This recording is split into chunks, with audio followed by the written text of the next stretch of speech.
예, 오늘 본문 우리 데살로니가전서 우리 5장 우리 1절부터 5절 말씀을 중심으로 누구에게 도둑같이 임하는가, 누구에게 도둑같이 임하는가 하는 제목으로 우리 함께 은혜 받는 시간을 가지면 좋겠습니다.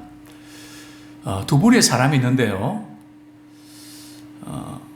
재림을 믿지 않는 사람과 재림을 믿는 사람의 삶의 방식은 완전히 다릅니다.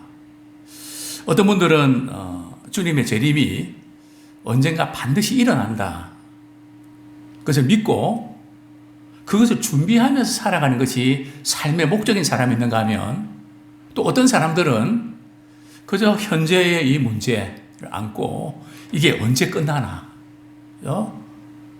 항상 현실의 문제에 집착하면서 주님이 다시 오신다는 이 부분은 우리가 준비하고 깨어있지 못한, 그래서 우리가 이렇게 신앙생활을 크게 우리가 세 부분으로 우리가 이렇게 좀 정리를 한다면, 먼저 구원에 대한 감격이 있어야 되거든요. 구원에 대한 확신이 있어야 됩니다. 너무나 중요한 부분이죠. 뿐만 아니라 또한 우리의 이제 삶에 있어서 중요한 부분들은 우리 주님이 오시는 그날을 이렇게 생각하면서 우리도 다시 부활한다, 이 부활 신앙을 가져야 됩니다. 근데 얼마나 많은 그리스도인들이 부활에 대한 것은 이렇게 믿는데 실제로 삶 가운데 부활 신앙을 가지고 준비하는 분들을 찾기 쉽지 않거든요. 우리가 이 세상에 살아가는 모든 삶의 모습들이 주님 앞에 딱 섰을 때 우리 주님 앞에서 우리가 결산을 해야 되거든요. 너 이 세상에 살다가 뭐 하다 왔나? 내가 너에게 물질 줬지, 건강 줬지, 또 일할 수 있는 기회 줬지, 그 많은 것들 그 가지고 무엇을 했냐? 주님이 물으실 때, 언젠가 우리가 주님 앞에 섰을 때에 보고를 해야 된단 말이죠. 거기에 따라 달라집니다. 그리고 반드시 예수님 언제 오실지 모르지만 반드시 오신다. 그죠? 예수님 반드시 오신다는 것은 하나님의 약속이고, 그럼 예수님 다시 오시면 어떻게 되는데? 우리 다시 부활해서 주님과 함께 우리가 생활하게 되는데, 이 부분에 있어서 우리가 재림신앙, 이 세 가지가 확실해야 됩니다. 구원에 대한 신앙과 부활신앙과 이 재림신앙이 이게 흔들려버리면 신앙 자체가 무너져버립니다. 그죠? 차원이 다르다는 거죠. 그래서 오늘 다시 한번 우리 재림신앙이 있는가를 우리가 점검하는 우리가 되기 원합니다. 만약에 우리가 재림에 대한 소망이 없다면 우리는 어느 쪽으로 갈까요? 내일 예수님이 다시 오실지 모른다, 주님 언젠가 오신다, 그것을 아는 사람들은 준비하거든요. 그런데 예수님 오시려면 오시고 별로 관심이 없지, 마치 예수님이 안 오시는 것처럼 살아가는 사람들은 어느 쪽으로 하는가 하면 그저 먹고 즐기자. 왜냐하면 현실의 삶이 전부니까요. 전혀 이렇게 주님 맞을 준비를 안 하게 된다는 거죠. 자, 데살로니가 교인들은 우리 재림에 대해서 어떤 태도를 가지고 있었을까요? 오늘 본문 우리 한번 같이 읽겠습니다. 5장 1절 시작. 형제들아, 때와 시기에 관하여는 너희에게 쓸 것이 없음은, 그죠? 형제들아, 때와 시기에 관하여는 너희에게 쓸 것이 없음은. 왜 때와 시기에 관해서는 바울이 데살로니가 교인들에게 쓸 것이 없다고 했을까요? 때와 시기는 알 수 있을까요? 알 수 없을까요? 그날과 그 시는 천사도 모르고 아무도 모른다 그랬거든요. 근데 예수님은 언제, 어느 날, 몇 시에 오신다. 예수님 오실 때 예약하고 오시는 게 아니거든요. 지금 우리 시대는 거의 예약 시대입니다. 어제 우리 교육자들하고 순댓국 이렇게 먹으러 갔는데 말이죠. 그 담당 직원이 뭘 누르래요. 근데 눌렀죠. 전화번호 입력하고, 요즘 뭐 테이블 링이라고 하는 앱이 있어갖고 말이죠. 막 추운데 기다리니까, 누가 앱을 이렇게 개발해갖고 말이죠. 지금 손님 몇 명 있으니까 몇 시 오십시오 알려주더라고요. 하여튼 좀 희한한, 그러니까 모든 것이 예약 시스템으로. 그러나 예수님의 재림은 말이죠. 예약 시스템인가요? 물론 예수님 오신다는 것은 약속은 맞는데 언제 오실지는 노타임입니다. 아무도 모른단 말이죠. 그렇기 때문에 바울은 데살로니가 교인들에게 때와 시기에 관해서는 별로 쓸 것이 없다. 그럼에도 불구하고 데살로니가 교인들은 이 재림 신앙에 대해서 정확하게 잘 알고 있었습니다. 즉 재림 신앙이 물론 조금 문제도 있었지만 아직 초신자니까 그래도 상당히 이렇게 재림에 대한 긴박함 가지고 사모했던, 물론 그게 지나쳐서 좀 문제가 되기도 했지만 어쨌든 재림 신앙이 강했던 것은 사실입니다. 근데 주의 날이 무슨 날입니까? 주님이 다시 오시는 날입니다. 네, 그리스도의 날, 우리 주 그리스도의 날 이렇게 되어 있는데요. 주의 날은 예수님이 다시 오시는데 때와 시기는 알 수 없지만 어떤 양상으로 어떻게 오시는지는 우리가 알 수 있다는 거죠. 자, 첫 번째가 뭡니까? 뭐와 같이요? 노아의 때와 같이 오신다. 자, 노아의 때의 특징이 뭘까요? 우리 마태복음 우리 24장 37절 한번 보겠습니다. 노아의 때가 어떠했는데요? 마태복음 24장 우리 37절 같이 한번 읽겠습니다. 시작. 노아의 때와 같이 인자의 임함도 그러하리라. 38절. 홍수전에 노아가 방주에 들어가던 날까지 사람들이 먹고 마시고 장가들고 시집가고 있으면서 홍수가 나서 그들을 다 멸하기까지 깨닫지 못하였으니 인자의 임함도 이와 같으리라. 인자의 임함은 우리 예수님 다시 오실 때에 그 유형이 말이죠. 노아의 때와 같다는 거죠. 노아의 때의 특징이 뭡니까? 먹고 사는 일상생활에만 너무 집착했다는 겁니다.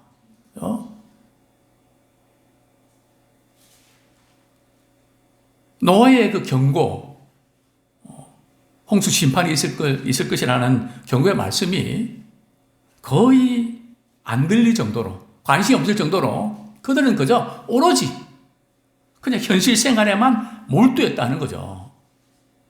우리 현실 생활에 충실해야 되는데 그 현실 생활이 주님의 영광을 위해서 주의 오심을 준비하는 그것과 연결되어 있어야지 따로 국밥이 되면 안 된다는 거죠.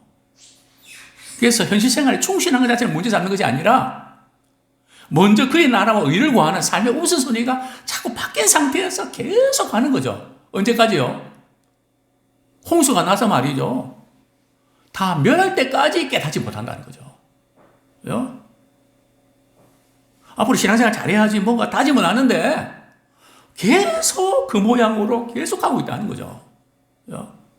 왜냐하면 일상생활에 문제가 너무 크니까 거기에 집착해서 마음이 둔해져 버린. 자, 두 번째는 어떤 때라고요? 롯의 때와 같이 누가복음 17장 28절부터 30절까지 우리 같이 한번 읽겠습니다. 누가복음 17장 28절부터 30절까지 시작. 또 롯의 때와 같으리니 사람들이 먹고 마시고 사고 팔고 심고 집을 짓더니 롯이 소돔에서 나가던 날에 하늘로부터 불과 영웅이 비오듯 하여 그들을 멸망시켰느니라. 인자가 나타난 날에도 이러하리라.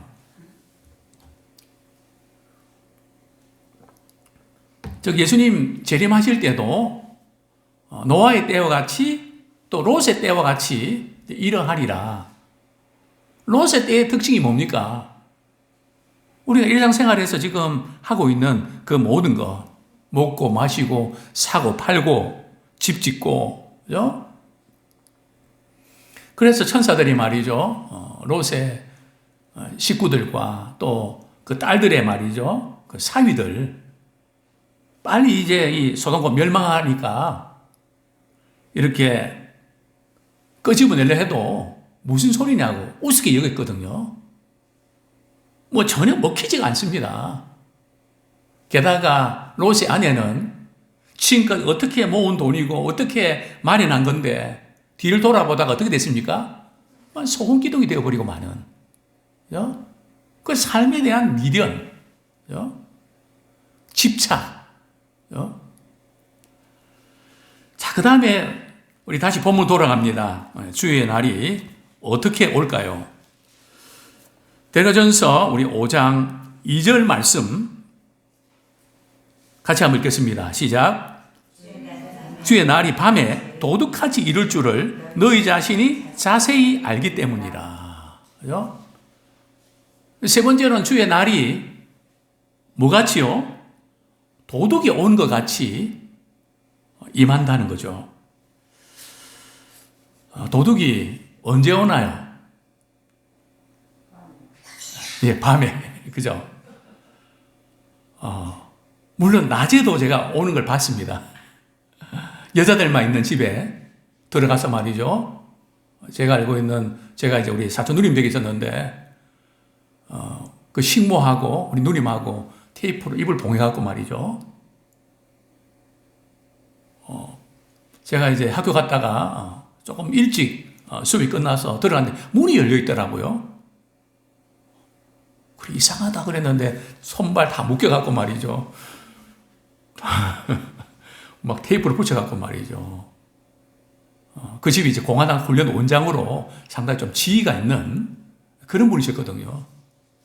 이렇게 낮에도 바로 또 이렇게 동부경찰서가 말이죠. 바로 거기 있었는데도 그렇더라고요. 근데 되게 밤입니다. 도둑이 말이죠. 집을 털 때 어떻게 합니까? 살핍니다. 이 집에 지금 사람이 있는지 없는지. 그 주변에서 성거리다가 말이죠. 방심하고 나태하고 말이죠. 뭐 이런 걸 보고 틈을 타서 도둑이 이제 집을 털죠. 절대 도둑은 예약도 없고 갑작스럽게 옵니다. 예고 없이 갑작스럽게 온다는 거죠. 자, 베드로후서 3장 10절. 마지막 우리 주님 오실 때도 우리가 생각할 때 우리가 예고하고 그렇게 오시는 것이 아니라 베드로후서 2장 3장 10절 죄송합니다. 3장 10절 같이 읽겠습니다. 시작. 그러나 주의 날이 도둑같이 오리니 그날에는 하늘이 큰 소리로 떠나가고 물질이 뜨거운 불에 풀어지고 땅과 그 중에 있는 모든 일이 드러나리로다. 주의 날이 도둑같이 오리니. 자, 계시록 3장 3절 보겠습니다. 계시록 3장 3절.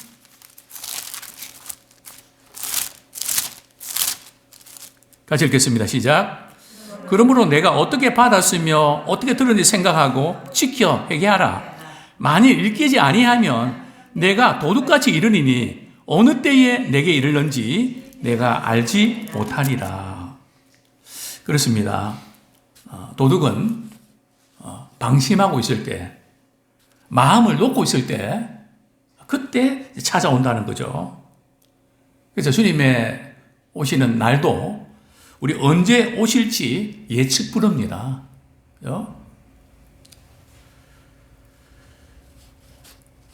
마태복음 4장 43절 44절에 보면 말이죠. 집주인이 도둑이 언제 오는지를 알면 어떻게 합니까? 준비하죠. 창문도 그냥 잘 잠가 놓고 말이죠. 대비를 합니다. 그런데 이 도둑이 뭐 설마 오겠나? 지금도 저는 그렇습니다. 예, 자다가 말이죠. 무슨 소리가 나면 우리 집사람은 자고 있지만 저 일어나서 말이죠. 혹시 도둑이 왔나? 이렇게 살필 때가 한두 번이 아닙니다. 왜냐하면 가져갈 것도 없지만은 뭐 이상한 소리가 나갖고 그래서 항상 이제 염두를 두게 되는데 염두를 두고 이렇게 경각심을 갖는데 자 우리 주의 날에 대해서 불신자의 태도가 어떨까요? 오늘 두 가지 비유를 들고 있거든요. 3절 말씀 같이 읽겠습니다. 시작. 그들이 평안하다, 안전하다 할 그때에 임신한 여자에게 해산의 고통이 이런 것 같이 멸망이 갑자기 그들에게 이르니니 결코 피하지 못하리라. 그러니까 주의 날이 말이죠. 도둑같이 임하는 경우는 불신자에게 해당되는 겁니다.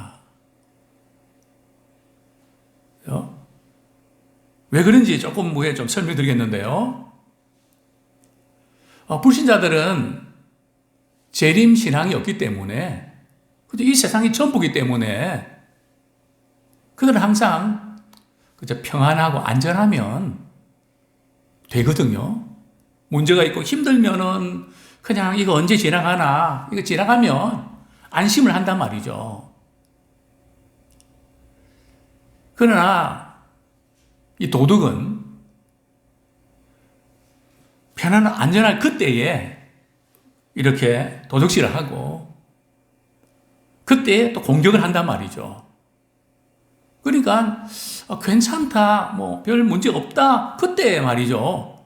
불쑥 일이 터지는 경우도 종종 있지 않습니까? 근데 두 번째 경우에는 임신한 여자가 말이죠. 해산의 고통. 뭐 이제 그 해산의 고통 경험한 지가 하도 오래되셔갖고, 그죠? 처음 결혼하고, 그죠? 뭐 지금은 워낙 잘 돼 있어갖고 말이죠. 뭐 조금 배가 아프다 그러면 병원 가서 말이죠. 그래서 한참 기다려갖고 말이죠. 또 안 되면 뭐 또 유도분만도 하고 말이죠. 그 옛날에 어디 그랬나요? 아이 낳다가도 많이 죽지 않았습니까? 근데 이 해산의 고통, 이 해산의 고통은 사실은 좀 어떤 의미에서 좀 감지는 좀 됩니다. 그죠? 왜냐면 예정일이 있으니까, 그죠? 뭐 첫 아이, 둘째 아이, 뭐 빨리 낳고 좀 늦게 낳고 뭐 그런 거 있지 않습니까? 그죠? 그 어느 정도 이 부분은 이렇게 주기적으로 말이죠. 몇 분 간격으로 이렇게 통증이 오면 병원에 가라 뭐 그런 게 있기 때문에요. 그죠? 그러나 여기에서 임신한 여자의 해산의 고통, 이것은 피할 수 없다는 게 특징이 있습니다. 그죠? 뭐 이것 역시 조금 갑자기 이렇게 오는 경우도 있지만, 뭐 괜찮은 것 같은데 갑자기 말이죠. 오는 경우도 있지만, 어느 정도는 조금 이렇게 감지가 되는데, 이 특징은 피할 수가 없다는 거죠. 그죠? 이 보면 해산의 고통이 이른 것 같이 멸망이 갑자기 그들에게 이르리니 결코 피하지 못하리라. 그죠? 즉 주님 재림하실 때 신자들에게는 주님의 재림이 축복의 날입니다. 그러니까 우리는 주님의 오실 날을 기다리고 삼아야 됩니다. 왜요? 그날은 축복의 날이거든요. 근데 많은 그리스도인들이 주님의 재림의 날, 내가 주님 앞에서 어떤 모습으로 설까? 물론 우리가 두렵고 떨리는 마음 준비는 해야 되지만, 일단 주님 재림하시면 우리를 데리러 오시잖아요. 우리가 행한 모든 것들 다 갚아주시잖아요. 그죠? 우리 구원을 완성시키기 위해서 오시지 않습니까? 그래서 그날은 우리에게는 축복의 날이고 승리의 날입니다. 아멘이 없는 거 보니까 아마 이 재림신앙이 그래서 아마 이게 늘 주님 앞에서 이렇게 늘 부끄럽고 연약하고 이러니까 주님 오실까봐 겁나는 그런 면들이 상당히 강한 것이 사실인 것 같습니다. 물론 그런 면들이 우리에게 있죠. 우리 베드로후서 3장 우리 3절 4절 한번 보겠습니다. 베드로후서 3장 3절 4절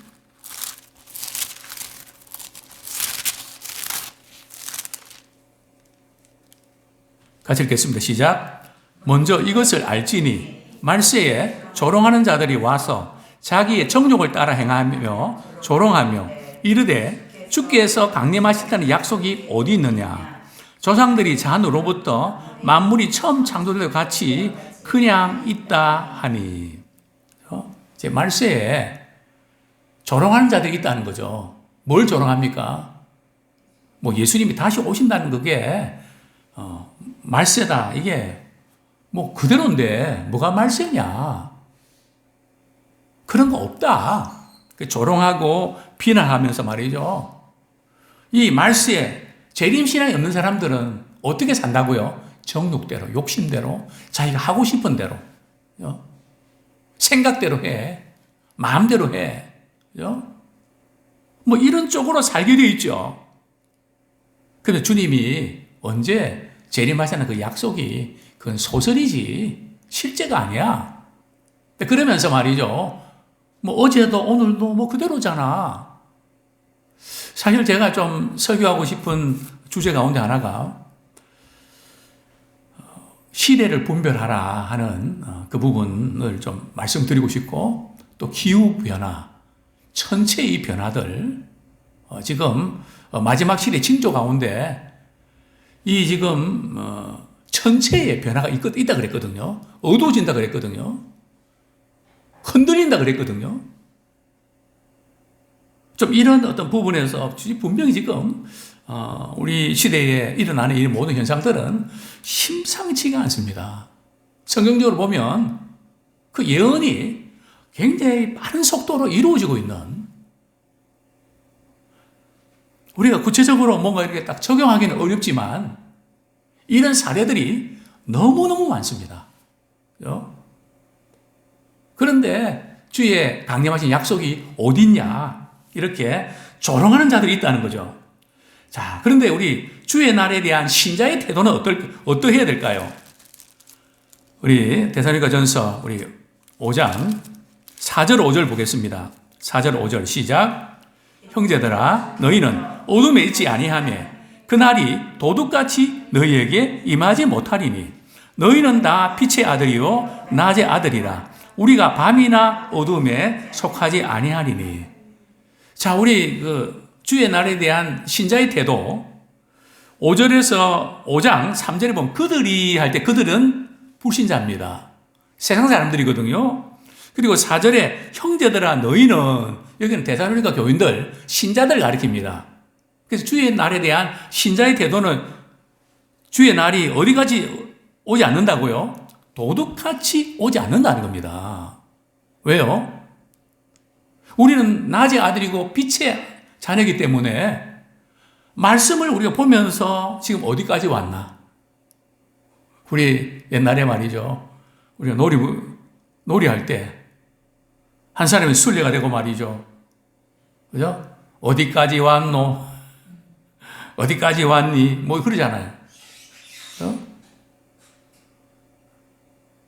우리는 말씀과 기도 속에서 말이죠. 우리 시대를 이렇게 되어진 걸 보면서 주님의 오실 날이 가까이 왔구나. 그래서 우리는 기도하면서 깨워서 준비하기 때문에 어둠에 있는 사람들은 어둠과 근심과 여기 있는 사람들에게는 도둑이 말이죠. 아까 밤에 온다는 것처럼 도둑까지 오지만 우리 신자들에게는 말이죠. 주의 오심을 준비하고 있기 때문에 도둑까지 오지 않는단 말이죠. 그래서 성경은 늘 깨어 기도해라. 깨어 준비해라. 정말 우리는 주님 오시는 그날까지 낮의 아들로, 빛의 아들로 잘 준비된 믿음의 사람 되기를 소원합니다. 여기에 어둠과 이 빛, 낮, 이게 무슨 의미인지는 우리 내일 말씀을 통해서 한번 정리하면 좋겠습니다.